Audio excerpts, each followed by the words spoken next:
Good morning, dear colleagues and dear listeners to IDC Radio FM 106.2, right? It's always been exciting to be here in the city of Herzliya. And it's an honor for me to address this 17th section of the ICT Annual Conference on Counterterrorism. Allow me to begin by recalling that the Security Council that we work for continues to regard terrorism as a grave threat to international peace and security. The Council also considers that counterterrorism should remain high on the international agenda and continues to call for member states to adopt and implement integrated and comprehensive counterterrorism strategies. As you are all aware that recent collective operations against ISIL or Daesh on the ground have achieved significant and tangible results and progress. But these by no means signifies the end of the global terrorist threat. In response to their recent defeat and losses, terrorist organizations, affiliates, cells, and associated entities have continued to reinvent themselves. They are now becoming more decentralized, dispersed, and flexible. The operations are increasingly aimed at soft targets with the view to terrorizing and horrorizing the population and undermining their resilience. Over the recent years, we have talked about the CTED for the past 17 years or 16 years. Can we chop them into several chapters? Can we say over the past years or even till now, we have focused too much on chapter 1, that is analysis of threats and challenges? Do you think it's the right time for us to really reorient our focus on chapter 2 and 3? That means what measures, what reacting or responsive measures we have taken to address and meet those challenges. And chapter 3, the impact, the result, the delivery of those measures. In a week's time, the General Assembly in New York will have its big get-together. Many celebrities, dignitaries will swarm into UN. And the main reason is to talk, and to talk. There'll be a big question about CTED. When we are there back in New York, they will come to us, are there any quick fix approaches with quick impact results? Is there any yes or no? Perhaps I would like to share a few thoughts here with you. Yesterday, my colleague, Mr. Jahangir Khan, also mentioned that it's much better to turn rhetoric into action. The same message is here. Number 1, first, slogans are silver, but action is gold.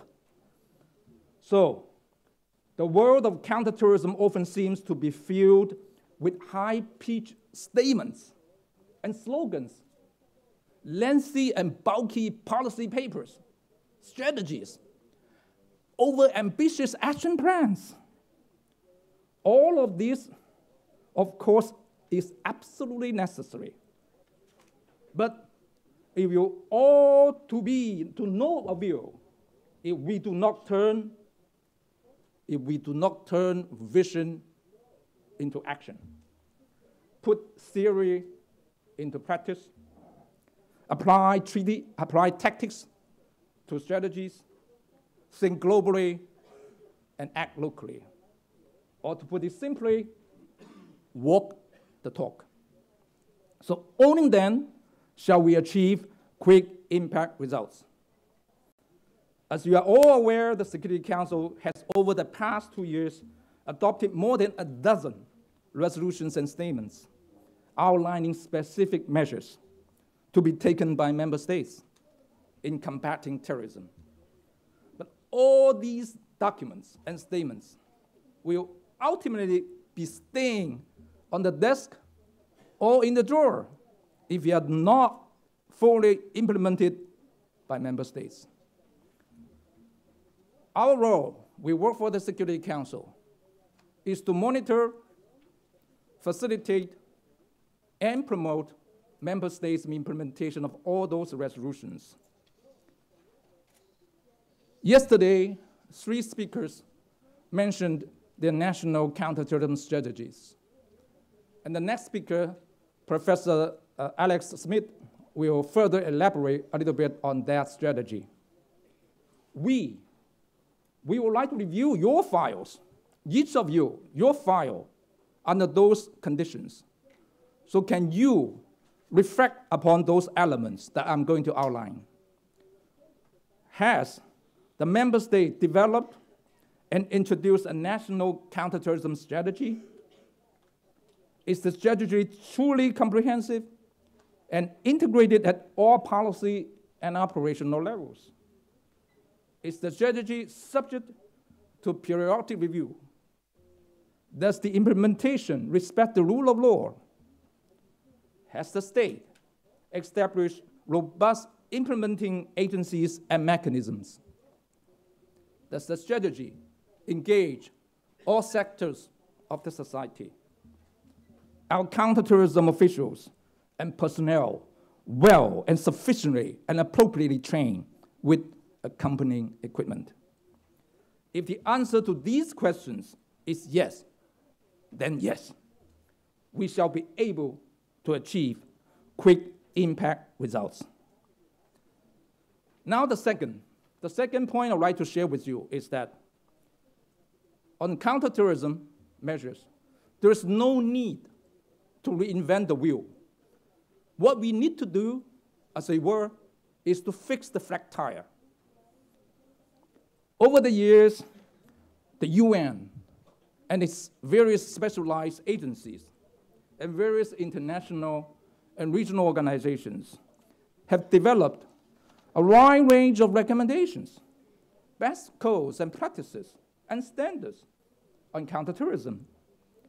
For example, they include the 40 recommendations of FATF on the suppression and the prevention of terrorist financing, the recommendations of International Aviation, Civil Aviation Organization on the development of the Advanced Passengers Information System, the introduction of the machine-readable travel documents, and other aviation security measures. The recommendations of the World Customs Organizations on cargo security, the recommendations of the International Maritime Organization on maritime security, the tracking databases of the Interpol, and the recommendations of the GCTF on the good practices on stemming the flow of foreign test fighters, and on countering violent extremism. We, in New York, also produced a couple of documents for you and to assist you. They include the Madrid Guiding Principles on Foreign Test Fighters, Comprehensive Counter-Narratives Framework, the Technical Guide on how to implement resolutions of the Council, and also a couple of assessments on the global surveys of what member states have done over the past years. If we can make the effective use of these existing tools, typologies, recommendations, then the answer will be yes. We are going to have a better and quick result. Third, we must continue to adopt all the UN, all the governments, and all of society approaches. Counterterrorism is a long-term endeavor that requires sustained long-term programming and effort. Here, I would like to recall that the current Secretary General of the United Nations has declared that this year is going to be the year on sustaining peace. Yesterday, my colleague also mentioned the measures taken by the Secretary General to effectively coordinate all the UN entities to achieve the CTED goals. I totally agree with my colleague's remarks yesterday. I would like to stress again that there's no one-size-fits-all solutions on CTED. And by way of all of the UN, all of government, and all of society approaches, we would like to know that really everybody should understand that within the UN system, all counterterrorism efforts are of the UN, by the UN, and for the UN. And that within each member state, like you, all counterterrorism undertakings are of their governments, by their governments, and for their governments. Last, it's also important that all counterterrorism endeavors are of the people, by the people, and for the people. Now, lastly, I would like to touch briefly on 2 points on ICT. First, I would like to emphasize that the use of information and communication technology for terrorist purposes, that is ICT, is increasingly complex and sophisticated.